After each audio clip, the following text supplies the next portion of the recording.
my apartment. I'm packing my bags for a weekend of ayahuasca.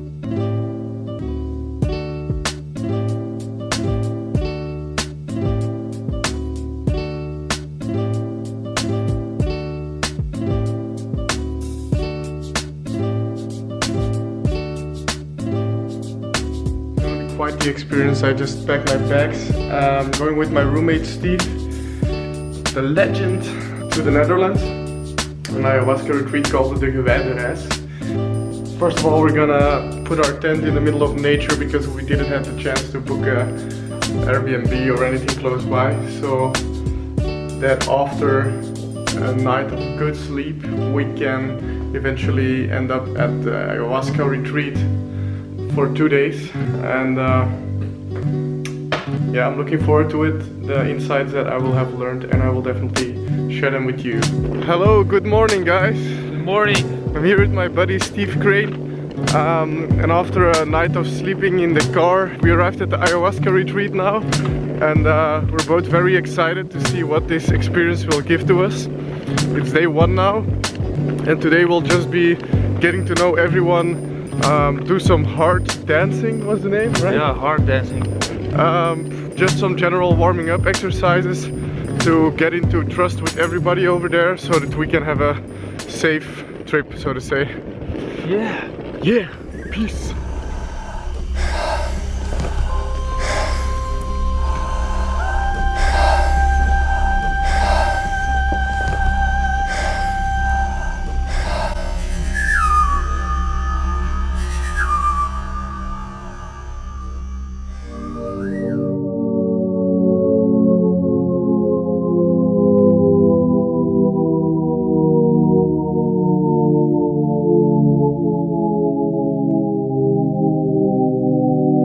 Hey people, so back here again with my roommate Steve.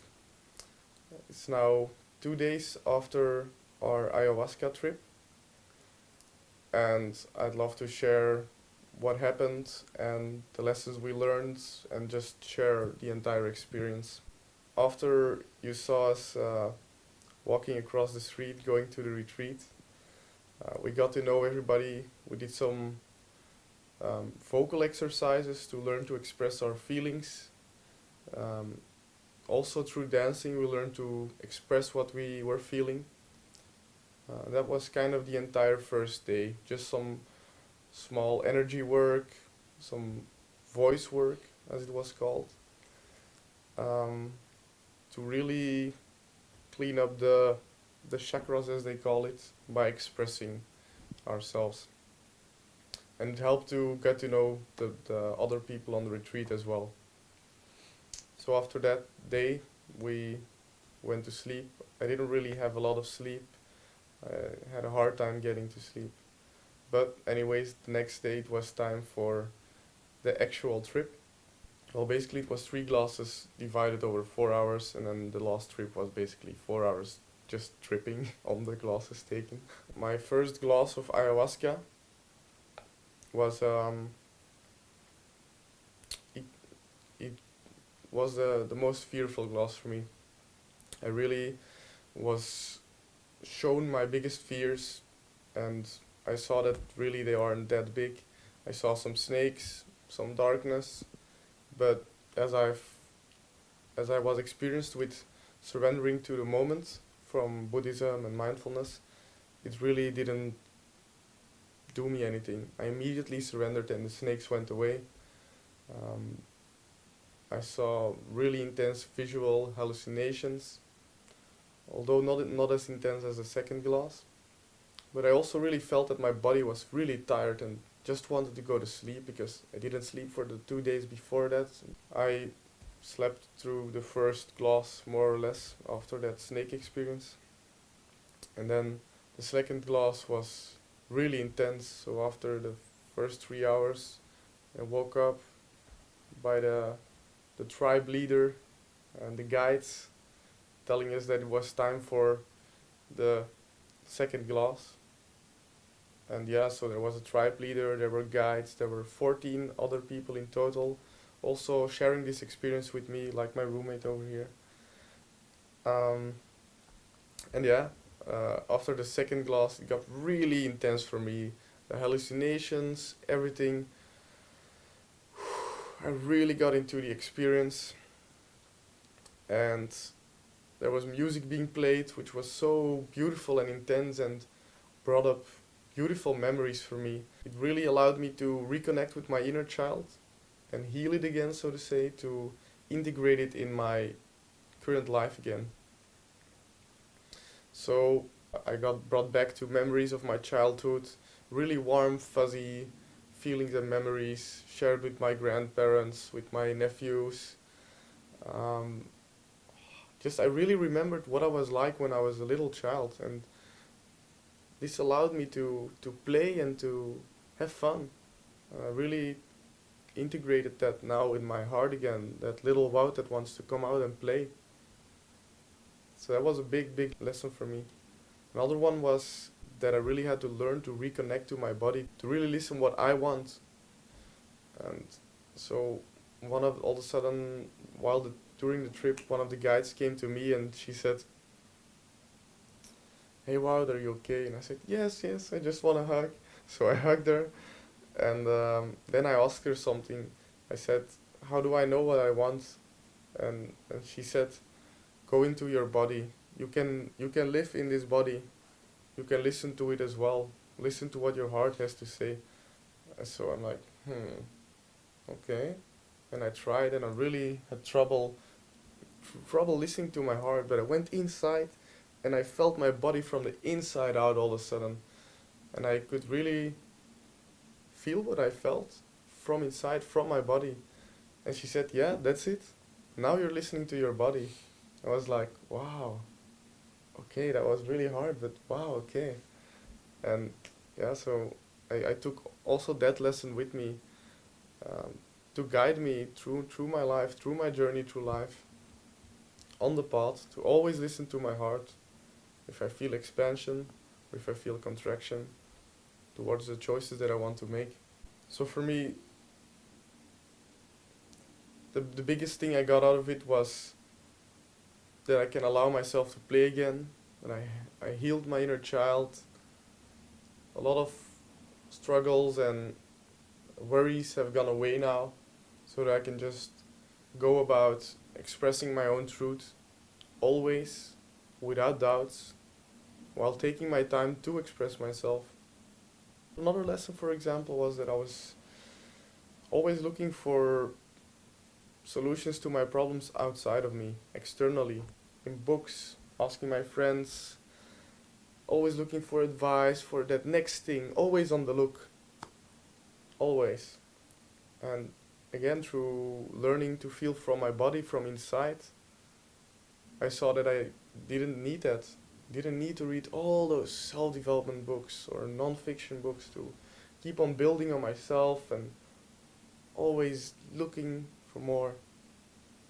I know that my truths are inside me and that they will guide me if I listen to what my body has to say in the moment, every moment. And it takes away a lot of worries for me. So after this video there will be a little part where you can see me speaking right after the trip. I was really speaking slow. Well, actually was right now also, but even slower, and I was still under the influence of the drug. It's funny to see, because you see me smile and do random things while the camera is recording. But if you want to check that out, go do it. It's about 5 or 6 more minutes, I think, so it's pretty long. My experience. It was also intense. When you do ayahuasca, it will be so soft for you in the beginning, at least for me, to really say like, trust me, surrender, and I will show you a magical world, and I will show you what you need. Yeah, because that's also what is said about the drug. It gives you, or it brings up exactly those things from your psyche that you need in this moment. So even though you ask it to show you more about your money problems or your career problems, which is what I asked, it brought out of me the thing I needed the most, which was to bring play and fun and joy back into my life. Joy for the mystery of existence. And that was most important for me, apparently. Yeah. So also, I don't know, was it the first day that we had to draw a card? Yeah, right. Yeah. So I drew a card, and it was a guy with he had a tie on, and the tie was a snake. He was holding a mask, and the guy, his face was really green and mean and just smiling like heh. So I didn't understand it in the beginning, but now I understand why it was like politics, politeness, being polite. My question was whether I should be continue coaching or not, but I was holding this mask. I was still coaching guys, and I didn't want to do that. It was already starting to feel heavy for me, and that's why don't hold that mask. Be vulnerable, be honest. And now I'm doing that. I'm sharing my story. I'm sharing what I'm feeling now, without my mask. My mask is off now. This is the real me. This is what I feel. And so I got my answer, and not in the direct form of when I asked the question, should I do this, should I do that they showed me, but they showed me a whole lot of stuff, and now I can see it, and it doesn't feel heavy anymore. And also the tribe leader said like, the card, it will not make sense in the beginning, which for me it didn't. I drew the card and I saw politics and was like, what, politics? First thing that was in my mind was like, I should join something in politics. And I really don't like politics, I really don't like that. I will never work in politics because I don't believe in this. This is not what's going to heal the world. So I was really confused, but now I get it, which I also shared now with you. I got my answers. I got even more. I saw light. I felt a powerful thing of love, which Wout also felt. I also felt it. And we could also see it, when we were reaching out for each other. I could see that he felt it, I felt it, and it was just amazing. During several times during the trip, we made eye contact with each other, and like back to little children, we were just smiling to each other and like, hey man, this is a fun experience. Without talking, we just could see it from each other, just a smile from far away across the room. Yes, there are no words needed.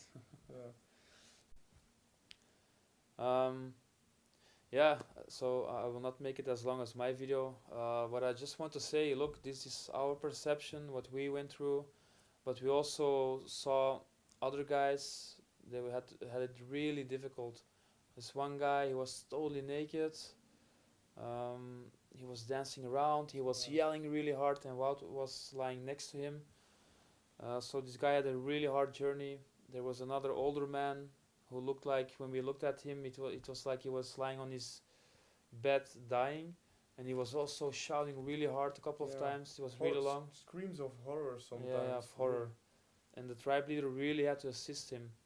Then there was also an older woman, and she was also totally naked.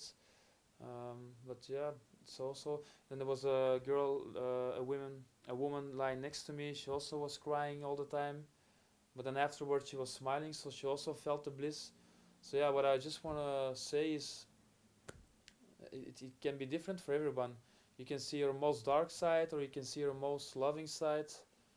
It's not sure what you want to see, but just surrender. And we also saw even the guys who had it really difficult, when they really surrendered, they also felt the bliss. And so that's what I want to share, and I'm gonna leave it at that, so it will not be too long because it's a wild video. Okay, thanks for sharing, Steve. Yes. Peace, guys. Bye. Peace. Hey people. Well, it's 7 o'clock now. 7 o'clock. And I took my first beverage of ayahuasca like 11 hours ago or something. Yeah. And as you can see, I'm still kind of in it. but it was a lovely experience for me. In the beginning it was kind of hard to go through because it was just vagueness and all over me, and I saw a snakes everywhere, and I knew that that was just Mother Ayahuasca testing my fears, and immediately I gave over to see the snake fade away. And then I felt my body telling me that I needed to sleep. My body was so tired. And I just slept a little until it was time for the second glass of ayahuasca. And that was when an amazing experience unfolded in front of me, as I saw the plant taking me back to my youth and all the lovely, warm, fun, adventurous experiences I had there. And to go through all those memories, those old golden memories, was so lovely, and it showed me that I should bring that part of myself more to the world again, to just learn to enjoy things and play all the time with everything, just express my joy for the magic of being. And another insight was that I was always externally looking for the solutions to my problems instead of looking inside, and it's really hard, but when I say it's really hard, it's actually just my thinking that says it's really hard, and I shouldn't believe that, because it's all about going in your body and then feeling the options, feeling what is right, feeling what your heart wants. And that's another thing for me. I really learned that I should just follow and listen to my heart all the time, in every moment, instead of making big plans of everything. It's really about being in the moment and then feeling what feels right, and eventually a whole life path starts to unfold in front of you or behind you.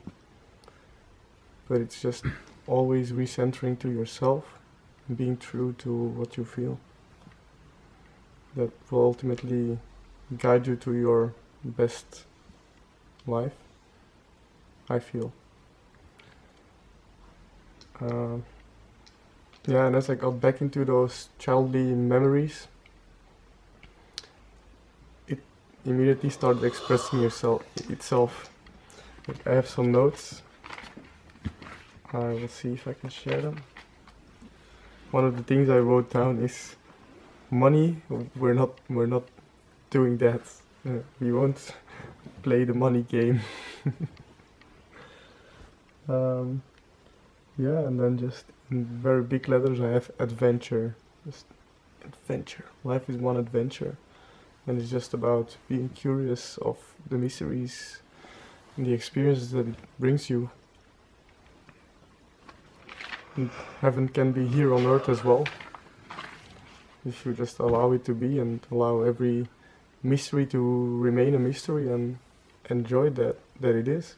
An insight around vocation was one that when you